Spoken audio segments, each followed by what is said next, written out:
Welcome back. It's time for Wise Guys Wednesday. Happy birthday to the Hubble Space Telescope. As of April 24th, it's been in space 30 years. Wise Guy David Leake is joining us over video to share the top moments captured on the telescope. Good morning, David. How you doing? Good morning. Long time no see. I'm doing well. And yeah, we're having a celebration here. I just need to have some cake or something. But yeah, it's 30 years that the Hubble Space Telescope has been in orbit. It's absolutely an amazing accomplishment. This thing was put up there, should have been up there sooner, but because of the Challenger disaster, they had to push the launch back a little bit. So this thing has been taking 40 pictures of 47,000 objects in space and made 1.4 million observations. It's absolutely stunning. So what I thought is I'd give you a little bit of a Hubble's greatest hits coming up. And so we've got some images for that. So if we can have the first one, please. This is the actual launch aboard the Space Shuttle Discovery back in late April, 30 years ago. And don't see the space shuttles flying anymore, unfortunately. But of course, we've got SpaceX being launched later on today. So we hope that'll get off there. Image number 2 shows the Hubble Space Telescope in orbit. You might remember that the Hubble had some problems. The mirror was absolutely perfect. It's just that it was ground to the wrong specifications. So we have done 5 servicing missions on the Hubble Space Telescope, and in the first one we actually put eyeglasses on it for the most part. So this is also much higher than the space station. The Hubble is about 330 miles above the Earth. It's done over 175,000 orbits in its time up there. So here's just some of the greatest hits of the Hubble starting out early. If we could go to the next one, this is the Comet crash. We actually had 21 fragments of a comet slam into Jupiter back in 1994. And the Hubble sent back some amazing images of this. These bruises in the upper atmosphere of Jupiter are actually much larger than the Earth. So it showed us how collisions were important now and in the early solar system. Next, we have one of my favorite images. It's called the Hubble Deep Field.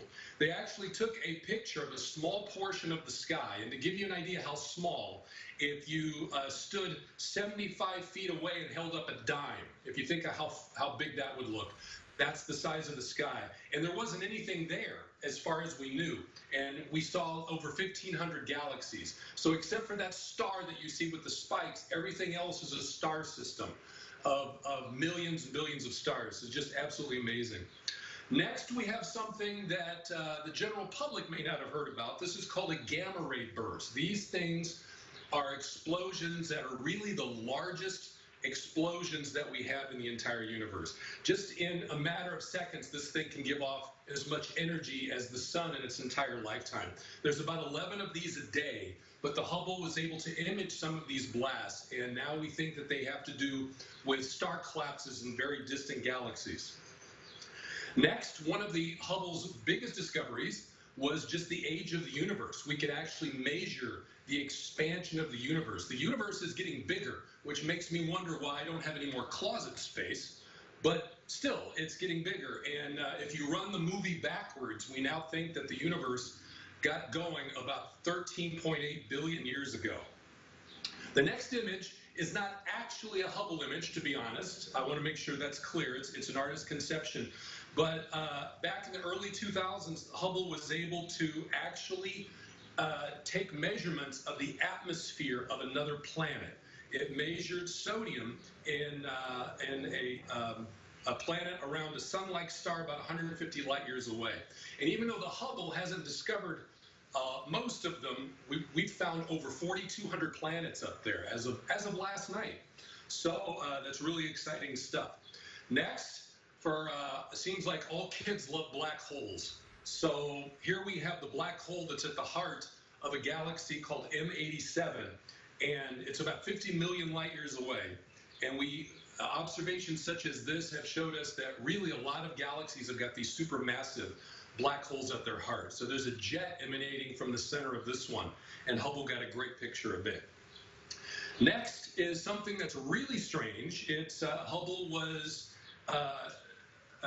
at the center of the dark energy discovery. Dark energy is something that we think comprises about 74% of the universe, and we got really no idea what it is.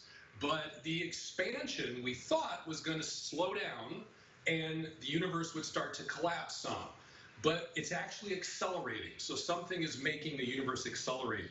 And we called that dark energy. Nothing to do with Star Wars or Darth Vader, but amazing stuff.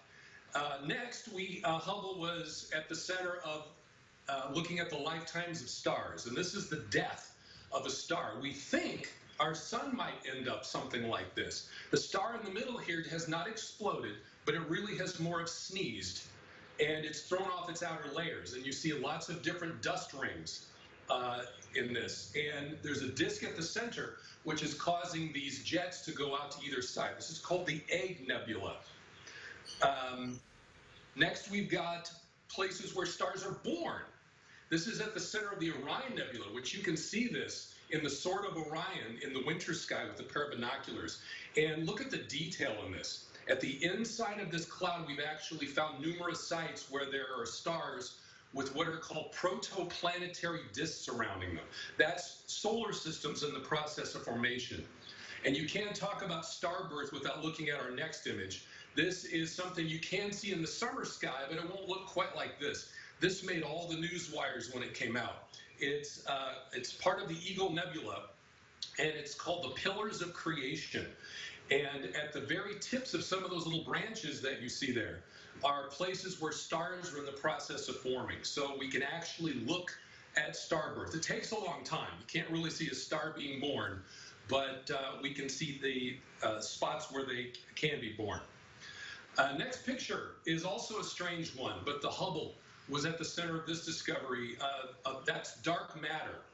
And if you look, we see a group of galaxies here, but notice some of the galaxies look kind of like arcs.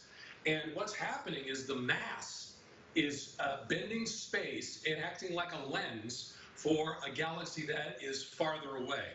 And because of this, we can actually map the mass in the universe, and we find out that there's a lot more mass than what we can see.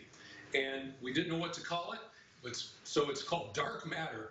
And it's something that does have gravity, but we still don't know what it is either. So it comprises about 23% of the universe.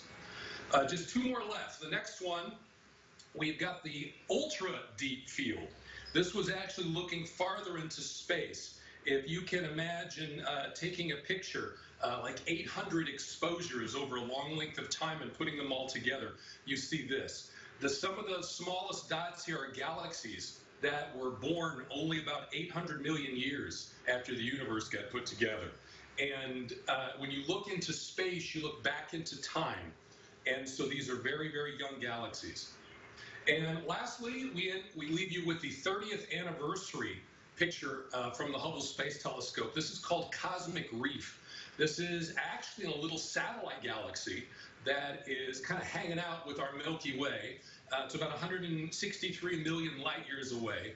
And it got its name Cosmic Reef because doesn't it look kind of like an undersea scene, you know, where you would be doing some scuba diving possibly. But we've got large clouds of hydrogen gas here where stars can be born, and they get heated up and they actually glow.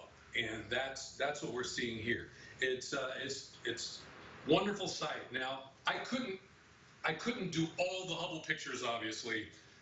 There's just been an amazing amount of data that's come out of this. In fact, 164 terabytes of data have come out of the Hubble Space Telescope. And maybe next March it's going to be replaced. The James Webb Telescope is all set to go to be launched next March. Fingers are crossed because it's been delayed several times. And it also has a telescope mirror bigger than Hubble's. This mirror here that Peanut has, this is only about 5-6 inches across. Hubble's is a little over 7 feet, and the one that's going up in the James Webb Telescope is over 21 feet. So it's be seeing some amazing things with the Webb Telescope once we can get that going. Can't even imagine what we could see with that one. Oh, you'd certainly be able to look at the next door neighbors. David, thanks so much. Beautiful pictures. Thanks for sharing with us this morning. You're welcome. Have a great day, Christy. You too, David.